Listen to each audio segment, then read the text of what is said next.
नमस्कार, आप देख रहे हैं सी न्यूज भारत में गौरी वर्मा। वक्त हो चुका है न्यूज बुलेटिन का। बुलेटिन में बात होगी गाजियाबाद की, जहां थाना मसूरी में दर्ज किया गया एक दुष्कर्म का मुकदमा। साथ ही बात होगी कैमूर की, जहां भारत संकल्प यात्रा का रथ पंचायत सरकार भवन कल्याणपुर पहुंचा। और बताएंगे कैसे उज्जैन में धर्मांतरण लव जिहाद के विरोध में हिंदू समाज सड़कों पर उतरा।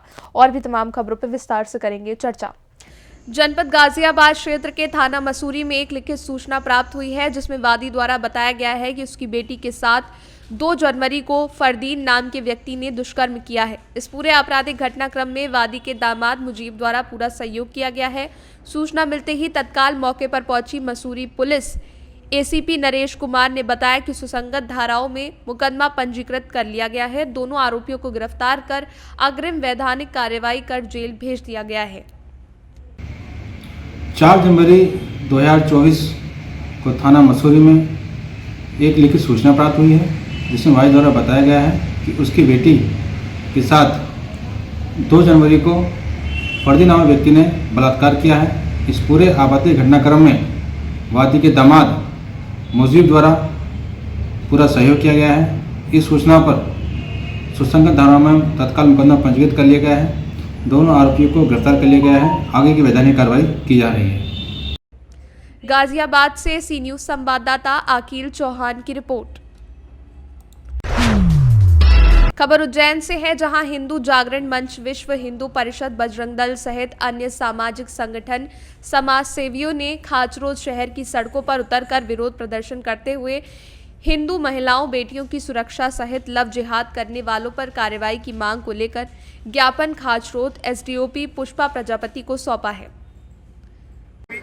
प्रशासन को ऐसा लगा कि ये गलत हमारी गलती है और ये उजागर हो रही है, इसीलिए उनने मेरे को लगता है कि इसी तरह से जो आज हुआ है कि कोई भी नहीं है और फिर आ गए और ये जो एक षड्यंत्र को दबाने का प्रयास करा है और चाहते हैं प्रशासन कि ऐसी गतिविधियां उजागर नहीं हो। और आज जिस तरह से समाज हमारे साथ में आया है समग्र हिंदू समाज के बैनर से, तो मैं आगे भी ऐसा प्रशासन को चेतावनी दी है। अगर ये इसे गंभीरता से नहीं लेंगे तो पूरा समग्र हिंदू समाज आगे का जो भी तय करेंगे उसके लिए हम पूरी तरह से निष्ठा के साथ में खड़े हैं और इनके पीछे नहीं हटेंगे। और ये बालिका गई, इसको भी हम प्रयास करेंगे कि इसकी जो पीएफआई से जुड़े हुए मामला हमने बताया, ऐसे लोगों को बेनकाब करना चाहिए और जांच उच्च स्तर की मांग करी है। भाई साहब, प्रशासन से क्या आश्वासन मिला है आपको? प्रशासन ने बोला सभी बिंदुओं पर जांच करेंगे। हम यही चाहते हैं कि लड़की वाले विषय पर और सब बिंदुओं पर निष्पक्ष जांच होना चाहिए और उसके परिजन ताकि संतुष्ट हो सके इस बात से। उज्जैन से सी न्यूज संवाददाता सुरेश जाटवा की रिपोर्ट। आज कैमूर जिला अंतर्गत दुर्गावती प्रखंड के कर्णपुरा, खड़सरा और कल्याणपुर में विकसित भारत संकल्प यात्रा का रथ पंचायत सरकार भवन कल्याणपुर पहुंचा, जहां रामगढ़ विधानसभा के पूर्व विधायक अशोक कुमार सिंह के द्वारा केंद्र सरकार की विभिन्न लोक कल्याणकारी योजनाओं की जानकारी दी गई। पूर्व विधायक ने बताया कि माननीय प्रधानमंत्री महोदय का ये गारंटी स्कीम गरीब, महिला, शोषित, पीड़ित के लिए वरदान साबित हो रहा है। केंद्र सरकार द्वारा चलाई जा रही योजनाओं की जानकारी जन जन तक पहुंचाना हमारा परम कर्तव्य है। जानकारी के अभाव में ग्रामीण क्षेत्र के गरीब, शोषित, पीड़ित लाभ नहीं ले पाते। इसके साथ ही भारत को विकसित राष्ट्र बनाने का संकल्प लिया गया। मौके पर उपस्थित मंडल अध्यक्ष प्रमोद मिश्रा, महामंत्री विपिन कुमार केवट, जिला मंत्री देव मूरत पांडे और सरोजा माधुरी, जिला प्रवक्ता शहर विधानसभा प्रभारी दीनानाथ सिंह, सुशीला, अनुसूचित मोर्चा अध्यक्ष रामराज भारती, प्रखंड अति पिछड़ा मोर्चा अध्यक्ष संजीवन शाह, कल्याणपुर पंचायत मुखिया प्रतिनिधि डिम्पल सिंह, भाजपा नेता हरिद्वार राम, मृत्युंजय पांडे, शिवशंकर प्रजापति सहित सैकड़ों लोग मौजूद रहे। कैमूर से सी न्यूज संवाददाता राम प्रवेश तिवारी की रिपोर्ट।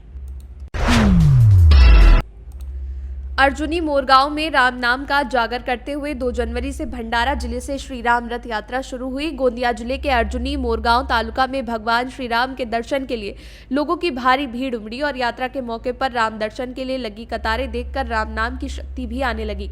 बिल्कुल अलग अंदाज में श्री राम रथ यात्रा का सही जगह पर स्वागत किया गया। कार सेवक सांसद सुनील मेंढे के नेतृत्व में भंडारे जिले के पवनी तालुका से श्री राम रथ यात्रा शुरू हुई। पावनी ने लाखा मानदुर तालुका का दौरा किया और आज गोंदिया जिले के अर्जुनी मोरगांव तालुका पहुंची।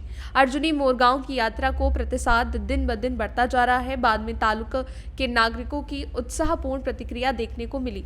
गांव में देखा गया कि मातृशक्ति के साथ साथ पुरुष मंडली और छात्र छात्राओं में यात्रा को लेकर उत्साह और था। रथ यात्रा का तालुका के दिनकर नगर के बंगाली समुदाय के सदस्यों ने अपने पारंपरिक तरीके से स्वागत किया और कहा कि राम नाम की महिमा अपरंपार है। श्री राम रथ के पीछे पीछे चलकर मां शक्ति द्वारा किया गया ये स्वागत अद्वितीय था। इस दौरान स्कूली बच्चों का राम गीता का मंत्रोच्चार और श्री राम का शंखनाद सब कुछ कहता रहा।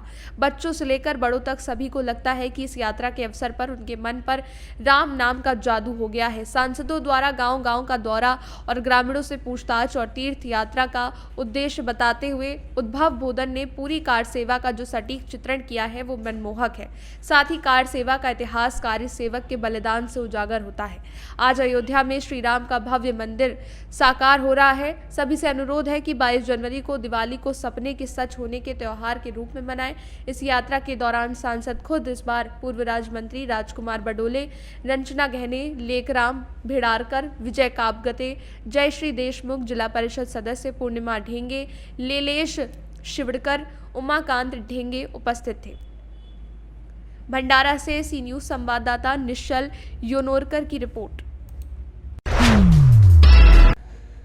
संबल धनारी थाना क्षेत्र के कस्बा बस स्टैंड धनारी पर स्थित प्राथमिक स्वास्थ्य केंद्र के मेन गेट के आगे 4 दिन से एक बीमार गौवंश पड़ा था, लेकिन कोई भी जिम्मेदार देखने वाला नहीं था। आखिर गोवंश तड़प तड़प कर मर गया, लेकिन उसे देखने वाला कोई भी जिम्मेदार व्यक्ति फिर भी वहां नहीं पहुंचा। इसके बाद प्राथमिक स्वास्थ्य केंद्र के डॉक्टर और फार्मेसी ने भी प्रधान और सचिव को बार बार कॉल किया और फोन पर झूठा आश्वासन मिलता रहा। वहीं मृत पड़े गोवंश को कुत्ते नोचते रहे और प्राथमिक स्वास्थ्य केंद्र धनारी के मेन गेट के आगे पड़े गोवंश बड़े बड़े सब गया और उसमें से गंदगी बदबू आने लगी, जिससे प्राथमिक स्वास्थ्य केंद्र में आने वाले मरीजों और आसपास के रहने वाले लोगों को दिक्कत परेशानी का सामना करना पड़ रहा है। और जब प्राथमिक स्वास्थ्य केंद्र के फार्मासिस्ट ने इस बारे में बात की गई तो उन्होंने बताया कि ये बिल करीब 2-3 दिन से पड़ा रहा और सड़ रहा है, जिससे गंदी बदबू आ रही है और मरीज को प्राथमिक स्वास्थ्य केंद्र पर आने में भारी दिक्कत का सामना करना पड़ रहा है। फार्मासिस्ट ने बताया कि कोई 2-3 व्यक्ति बैलगाड़ी के द्वारा इन गौवंशों को यहां पर छोड़कर गए थे, तब से यहां पर गोवंश बीमार अवस्था में थे। वहीं ग्रामीणों ने यह भी बताया कि 2-3 लोग बैलगाड़ी से दोनों गोवंश को लेकर आए और यहां छोड़कर चले गए। इसके बाद ये गोवंश बीमार अवस्था में तड़प तड़प कर यहीं मर गए और ग्रामीणों के द्वारा ग्राम सचिव और प्रधान को कई बार सूचना दी गई, लेकिन कोई भी जिम्मेदार व्यक्ति यहां देखने को नहीं आया। एक उत्तर प्रदेश के मुख्यमंत्री योगी आदित्यनाथ जनता से चिक चिक कर अपील कर रहे हैं कि गोवंश की रक्षा करो, आवारा गोवंश मवेशियों को नजदीकी गौशाला में पहुंचाएं और गोवंश का इस्तेमाल करके गोवंश को ना छोड़े, लेकिन लोग सुधरने का नाम नहीं ले रहे हैं। वहीं आज धनारी के कस्बा बस स्टैंड धनारी के प्राथमिक स्वास्थ्य केंद्र के मेन गेट के आगे 2 गोवंशीय मवेशी बेल दीवार अवस्था में तड़प तड़प कर मर गए। धनारी प्राथमिक स्वास्थ्य केंद्र के मेन गेट के सामने मृत पड़े गोवंश बैल को आवारा कुत्ते बुरी तरह नोच रहे हैं और मृत पड़े गोवंश बैल के कारण प्राथमिक स्वास्थ्य केंद्र पर आने वाले मरीजों और पास पड़ोसियों तोता आसपास रहने वाले ग्रामीणों को भारी परेशानी का सामना करना पड़ रहा है। वहीं जब इस बात की जानकारी ग्राम सचिव और प्रधान से की गई तो पता चला कि दोनों लोग आपस में एक दूसरे को बताने का खेल खेल रहे हैं। जब सचिव से जानकारी ली गई तो वो प्रधान को जानकारी देने की बात कहने लगे। संभल से सी न्यूज संवाददाता LK भारद्वाज की रिपोर्ट। हाल के लिए बुलेटिन में बस इतना ही। बाकी की खबरों के लिए देखते रहिए सी न्यूज भारत।